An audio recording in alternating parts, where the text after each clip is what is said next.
क्या आपने कभी किसी ऐसे कमरे के बारे में सुना है जहां से कोई जिंदा वापस नहीं आया? आज हम आपको एक ऐसी ही खौफनाक कहानी सुनाने जा रहे हैं। ये कहानी है मौत के कमरे की, जिसे अब तक सिर्फ एक अफसाना समझा जाता था। लेकिन उस रात जो कुछ हुआ, उसके बाद सब कुछ बदल गया।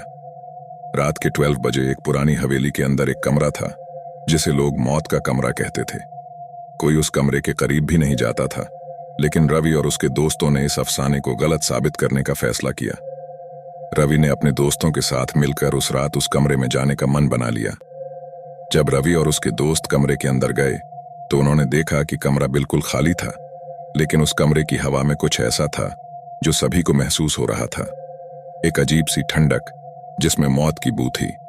तभी रवि ने एक पुराना आईना देखा जो एक कोने में रखा था।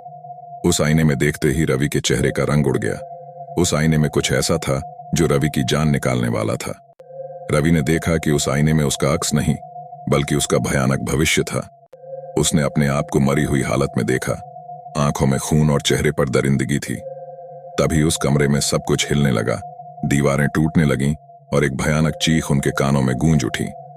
सभी दोस्त डर के मारे बेहोश हो गए। लेकिन जब सुबह हुई तो बस रवि ही उस कमरे में था। बाकी सब कुछ उस कमरे के अंधेरों में गुम हो चुका था। रवि अब तक जिंदा है, लेकिन उस रात के बाद से वो कभी वैसा नहीं रहा।